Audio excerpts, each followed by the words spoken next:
Welcome to ZAMBITION, the channel on which we engage in dialogue with leaders from across sectors and generations. For ZAMBITION, the term leader does not only refer to those in high-ranking positions. It includes everyone who is seeking to make a difference in society.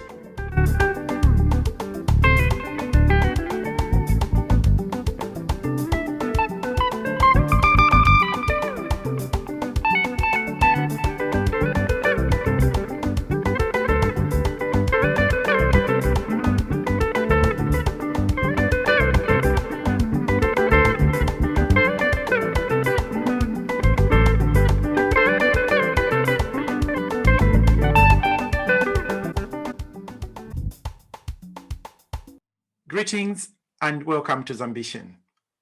My name is Martin Kalungubanda, your host on this channel. I'm extremely excited today with the guest who I have known from university days. His name is Dr. Joseph Patrick Nkolola. He studied biomedical sciences at the University of Zambia, then moved on to do his postgraduate studies in Brussels, ending up doing a PhD at the University of Oxford, specializing in immunology. Soon after that, he was awarded a postdoctoral fellowship at the Harvard School of Public Health in Boston. He later moved to the Harvard Medical School affiliate, the Beth Israel Deaconess Medical Center. Currently, Joe is Senior Staff Scientist in the Center of Virology and Vaccine Research at the Harvard Medical School affiliate, Beth Israel Deaconess Medical Center. His most prominent research includes work in vaccine development against HIV and Zika virus. He is currently on the front line of cutting-edge vaccine development against COVID-19. The laboratory that Joe works in has partnered with the pharmaceutical giant Johnson & Johnson, and the vaccine has just been approved for global use. I'm also proud to mention that Joe and his dear wife, Maria, were among those who opened their homes to us when my family and I moved to Oxford a few years ago. Joe, welcome to ZAMBITION. Thank you, Martin. I'm happy to be here. Thank you for inviting me. Joe, kindly show and describe for me the object or image that best describes the journey that you have walked so far. Thanks, Martin. So my journey has been really a journey of scientific discovery. And so most of my career has been spent studying different things in the biomedical arena. So when I think of what might portray the journey that I've traveled thus far, I have this book here, which is called Immunobiology. And although you can't probably see it in the shot, it says here, the immune system in health and disease. Mm-hmm. And I think that really is a very nice summation of the journey that I've taken in my career. I've looked at different ways that the body protects itself against disease and studied diseases that cause severe illness and death in individuals. So my life's journey has really been a dedication and focus on science. And this book here kind of nicely summarizes, I think, this journey for me. And Joe, what is the journey that has meandered its way through various stages to bring you to where you are today and the work you are doing? So Martin, I think my journey started with my keen interest in science towards my later years in secondary school. I was really fascinated by many things in science, the natural sciences in particular, biology, chemistry, and physics. And I was just always keen to learn more about these things. So it's that, natural interest I had in the sciences that, kind of made me choose this career path. And throughout the years, I always kind of dedicated myself, not just to study science for science sake, but to do science that really translates into helping people and solving, medical issues around the world. So this journey has taken me to many places. As you stated, I started my undergraduate degree and completed it at UNZA. I then moved to Brussels for a master's degree in molecular biology. I ended up in Oxford to do my PhD. And then finally in the US, where I am right now, continuing this biomedical journey. So it's been a very fascinating and interesting journey for me. And it's also been very fulfilling because it's been work which has really helped many, many people in many different ways. And it continues to do so. And I'm really proud of the contributions that I've been able to make in my field. So it's so interesting to hear you say that, because at least speaking for myself, when I hear people wanting to help others, wanting to help society, we hear of people becoming, for example, priests, maybe development workers, social workers, and some business people also claim I got into business because I wanted to help people. And you say, for you, science was your way of helping society. And we are living that moment in a way. Mm-hmm. Joe, what are the 2 to 3 defining moments in your life? Well, when I look back, I think I can look back to 2 instances or 2 very strong moments in my life which have defined and formed the person I am today. I think the first of these was when I was very young. I was very fortunate through the work of my late parents to be able to travel internationally at a very, very young age. And so it was through this international travel, I really found that my mind was opened to many of the infinite possibilities in the world that I could pursue if I put my mind to it. This exposure also enabled me to see different cultures, be exposed to different lifestyles and to different ways of thinking. And I think it was really that early young exposure in different parts of the world which is part of who I am today. The second formative experience was when I was actually again in my late secondary school this time, when unfortunately I lost my dad a few months before I wrote my O-levels, my graduating examinations from secondary school. And it was a very critical time for me because you can imagine I was a teenager around 17, and I was just thinking about what life was ahead of me. But through the loss of my father, I think it kind of galvanized me and made me motivated and determined to do what I needed to do to try and help not only myself, but society. So it was kind of a very poignant moment for me where, I really felt this inner strength, the motivation, and the determination to make an impact on the world. And so although the situation was a sad situation, I think it really defined me and helped strengthen me and made me choose my career path and pursue it with a passion and vigor. I'm sorry to hear the passing on of Dad. I'm pretty sure looking down on us, he must be exceptionally proud of what you have achieved, and in your own words earlier on, how you are helping society. Uh-huh. I can't fail to ask you this question, Joe, when I have the chance to speak to you. You are well grounded in your faith. Science is also part of your life. Do these two contradict? Does the interest you have so nurtured to the highest levels imaginable possible in science sort of come in the way of your belief in the existence of God, or you find that complementary and even helpful?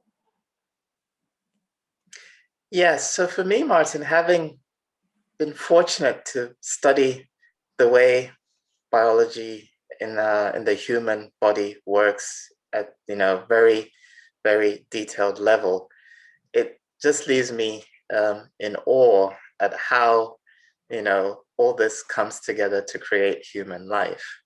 So for me, the science has not been contradictory at all. It is complementary, as you stated. It actually, when you look at life's processes in the human body at the molecular level, it actually is just such an amazing and incredible combination of events that give us life, which leave me without a doubt in my mind that this couldn't have happened by chance.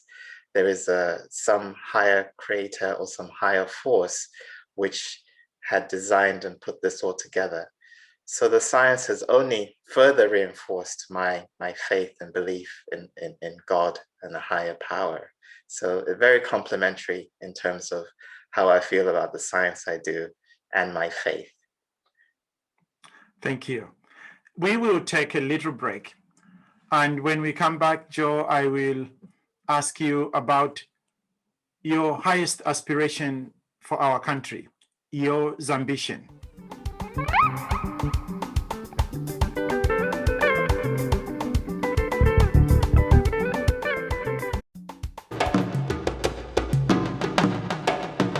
Impact Hub Lusaka, a member of the Global Impact Hub Network, is transforming the way we learn and solve personal, organizational, and societal challenges.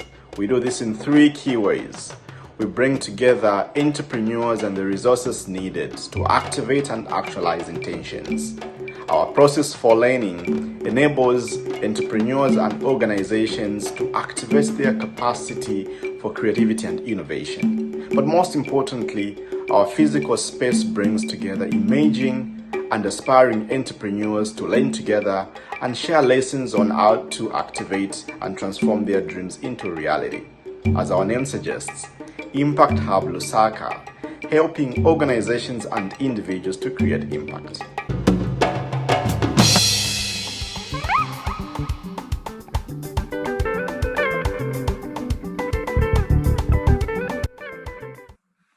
Welcome back. My name is Martin Kalungubanda, your host on ZAMBITION. And our guest today is Dr. Joseph Patrick Nkolola. Joe, what is your ZAMBITION? What is your highest aspiration for our country?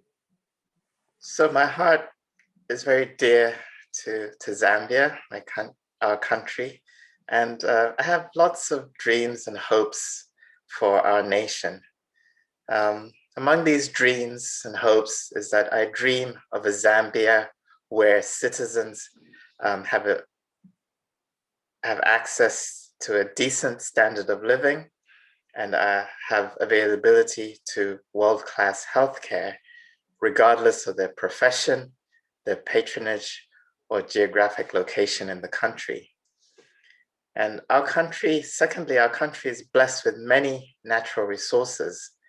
And I dream of a Zambia that is as rich in its natural resources as it is in its human resources. So I really feel my ambition is to have a nation which really has many levels of society, with many levels of talent, with many levels of contributions, with many levels of things that they can bring to the table to make our nation a successful and happy and prosperous one. And I think, thirdly, I'd really like, to see a nation that really espouses the rule of law, where equality, fairness, and prosperity are within the grasp of every citizen as a birthright. I think these three components to me are the key tenets of my ZAMBITION.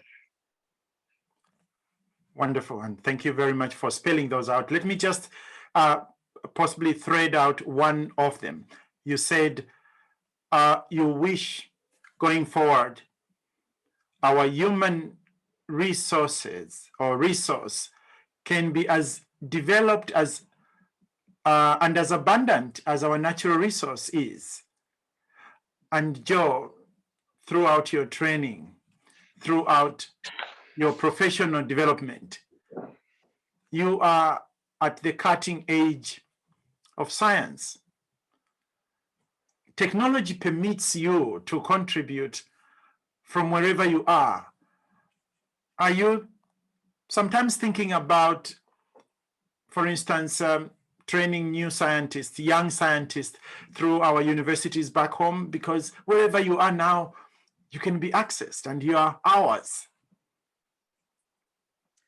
Oh, yes, without a doubt, Martin. That is something that I would very willingly, very happily, and very thankfully do. I really would like to be able to contribute to development of scientists back home in Zambia, and serve as an inspiration, if you will, for people who are not quite sure about starting a career in science, to show them that, you know, their dreams can be achieved.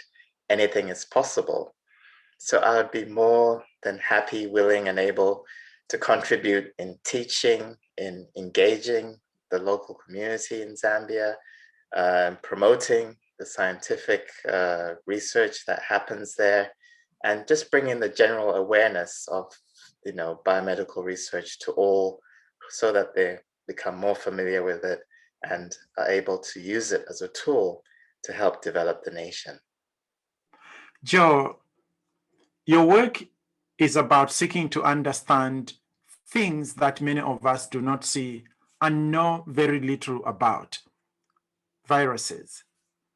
You have spent years studying and finding solutions to, among many others, HIV and Zika virus.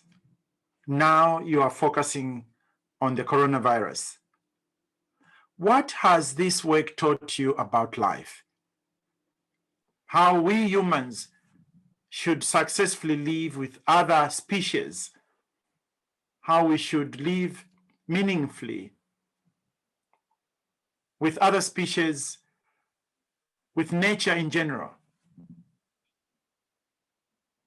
That's a great question, Martin. So, you know, again, having had the privilege of studying, you know, biology in its many formats in both human systems and the natural systems, it really has given me an insight which most people typically don't have. And I think the primary insight for me has always been that I've had a newfound appreciation to the fragility of life. There are many processes that humans will undoubtedly face from the natural world, and there are many ways we can react to these. So understanding the biology behind some of these concepts and issues has really been instrumental for me in terms of trying to understand how best we can strike a balance between the natural world and us humans. And so I think we have to be cognizant of our environment at all times. We have to always try as humans to strike a balance which meets our own persistence and existence, while at the same time maintaining the environment which allows us to thrive. So the balance is very important. No doubt the human race will have many challenges now and in the foreseeable future. Obviously, the best example right now is these viruses that will come into our community every now and then, and we'll have to find ways to combat them. And so, having studied extensively in these things, I feel that, mankind really has to strike a balance between self-preservation and also maintaining an appropriate environment to thrive in. Very interesting. That we need to maintain a balance. As we seek to thrive, we must also allow nature to thrive. So it's knowing our boundaries. When we cross those boundaries, we get the results that we are experiencing now, hit by the coronavirus pandemic. That's right. Joe, institutions of learning, businesses have found what are the early solutions to the coronavirus pandemic. We have some vaccines that we are currently using. And I must say, I've been fortunate enough to have received the first jab of the vaccine. My wife and I have been fortunate enough in that way. And we wish for many people, not only in Africa, but across the world, to access this form of protection. And yet there are so many fears and people finding it difficult to overcome those fears in order to, if the chance allows, receive the vaccine and protect themselves and their loved ones. Are these fears justifiable from a scientific point of view? And what can you tell us that helps us to meaningfully deal with these fears? That's a great question, Martin. So maybe I can start answering it, but just reassuring people that, vaccines are a great public health tool which save millions of lives globally on an annual basis. They are one of the most effective ways at preventing the spread of infectious disease, and they are a tool which helps in preventing people from succumbing to illnesses that they wouldn't ordinarily succumb to. So in these times that we find ourselves in, this is an unprecedented situation with the coronavirus, which is not only impacting health and life issues, but is also impacting the world in many other facets, such as the global economy and the individual economies for each country, which truly is every country in the world that's been affected. And so when we try and find a solution for these, the vaccines that we developed, we work in them in an environment which always ensures that they are safe, which always ensures that they are able to generate the type of response when they're given in an individual, and which always will attempt to protect an individual from either severe illness and or death.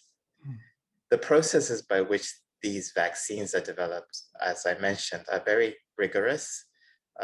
We have had to move very fast in this particular scenario because of the unprecedented nature of the coronavirus and its impact in the world at large. In spite of having moved this quickly, the same standards of rigor have been implemented as in the past.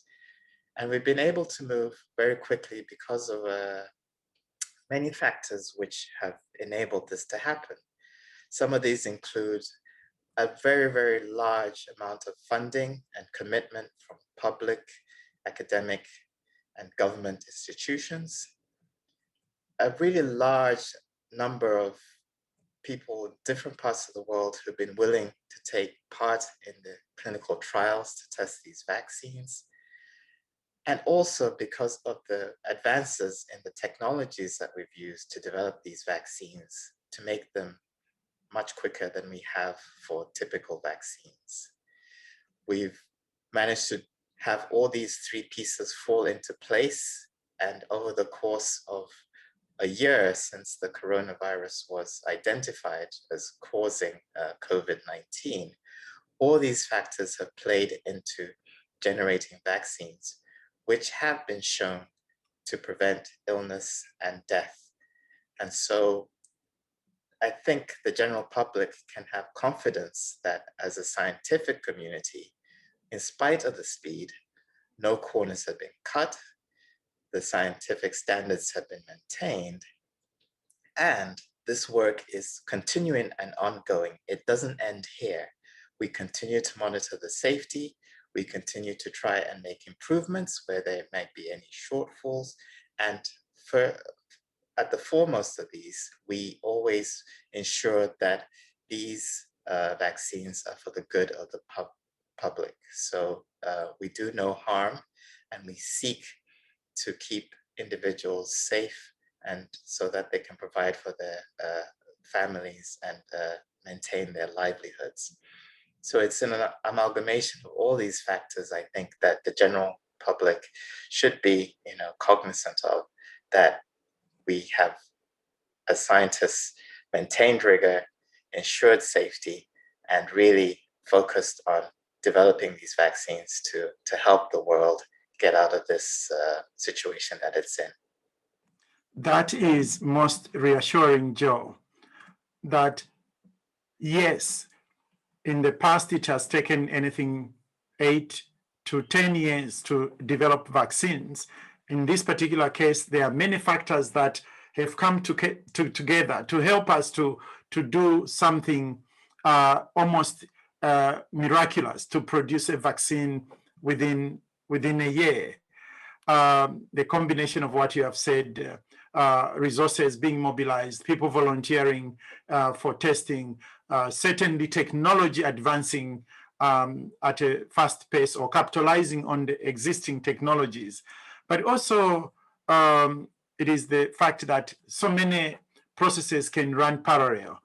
That is very reassuring. Yes, that is, yeah. So yeah, it's true. In order to condense these timelines, we've had to, as scientists, be somewhat creative in how we conduct the research. And so one thing that has helped speed this up is, yes, we can do some of this research in parallel, and we can, really kind of speed up the process by overlapping certain stages of the research. Just in case, are there enough facets, and I'm trying to whisper so that other people don't hear, are there enough facets within the scientific community that if there was something unethical, you guys also have the freedom to be whistleblowers? Yes, there truly are safeguards in the system that allow for that to happen. And even throughout the course of the research, there are independent scientists who are not directly involved in generating these vaccines that oversee the process. And so there's always checks and balances throughout the many steps of developing a vaccine, which enable there to be opportunities to halt and or red flag issues as and when or if they arise. If nothing could stand in your way, if nothing could stop you, what are the 2 things you would help or you would bring or facilitate for our education system in Zambia? Well, that's a great question, Martin. So I think education is the pillar and cornerstone of any nation which hopes to advance, prosper, and to thrive in the 21st century. So if I was afforded an opportunity to address some of these things, I think it would probably hinge on, I'll look at several things. The first and foremost would probably be securing vast amounts of funding that can be redirected towards improving infrastructure and increasing the availability and the quality of our educational human resources to ensure that, we really are in a place that we need to be in the 21st century technology, in 21st century education.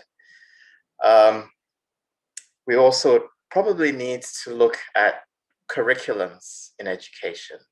And this is important because as a developing nation, you're constantly on two war fronts, if you will. You're trying to improve individuals on their individual capacities, but you're also trying to collectively improve as a nation. So when we look at the curriculums, I think we would have to rededicate and refocus these curriculums in our education systems such that they focus on providing individuals with the necessary skills and knowledge they need to thrive in whatever avenue of work and or career they choose, but also at the same time have your community collectively educated in a way that allows for the nation to develop using resources from many individuals who have different trainings and different thoughts of mind. So funding towards infrastructure, improving the quality of our education administrators and teachers, and looking at the curriculum to see how we can change it to address the needs of Zambia, at the same time coalesce around a general education which improves the nation so that it can thrive and prosper. Education is at the core of our wish and intention, in your own words, to thrive and prosper. Yes. My next question, Joe, is a little naughty. If you don't feel like answering it, please feel free not to.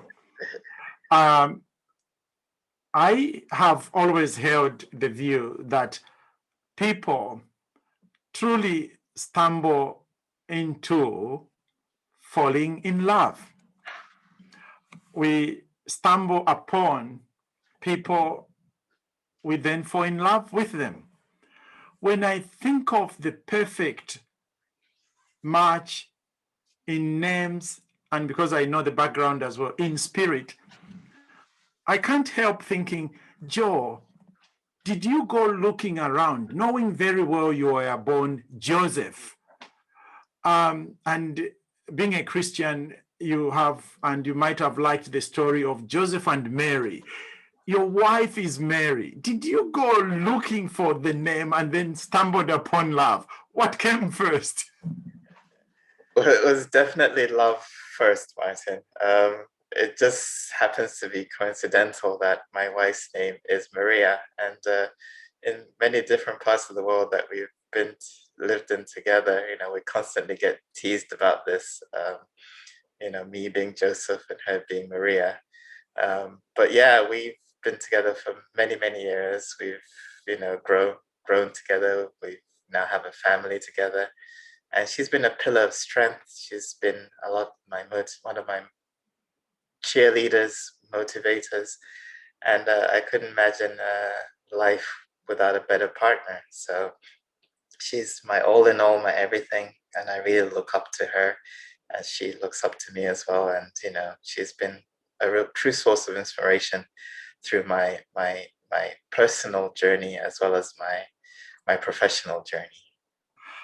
Joe, my final question is, what is the best piece of advice you have ever been given? When I think about that question, and I have to think a little bit about it, I've met many people in many walks of life, in many different places, in many different circumstances. And, I've had lots of advice given to me, a lot of which has been invaluable to me over my professional career, as well as my personal attributes. But when I look back, I think there's just one piece of advice which has been given to me by numerous individuals over the many years, which always is at the center and forefront of my thought process. And that piece of advice is that one should always treat others the way you'd like to be treated. And that's certainly become my personal mantra over my lifetime, just to treat individuals the way I'd like to be treated. And I found that if one does that consistently and persistently, it really brings a true sense of inner being, and makes one a better person, not just for themselves, but for the community at large. So to always treat others the way you'd like to be treated. Yeah. Thank you. Joe, I cannot thank you enough, not only for this dialogue, but also for the important work you are doing in the world, helping to unravel the mysteries of nature, not so that we can conquer nature, but that we become in awe of its creation, its existence. And I just hope that learning institutions back home and our nation as a whole can tap into the incredible resource that people such as yourself bring and hold for our country and for the world. Thank you. Thank you very much, Martin. It's been my pleasure chatting with you, and I wish you and Zambia as a nation at large all the best and prosperity in the future. Thank you. Having listened to the dialogue and followed my conversation with our guest, I now invite you to look at the drawing that emerged out of that dialogue. Take time to see the contours, the colors, the images that are reflected on the painting, on the drawing. And pay attention to what the drawing evokes in you. What thoughts, feelings, and images does this painting evoke in you with regard to the future of our country? Kindly share your reflections on this channel so that we can continue the dialogue on the future of the country we all love.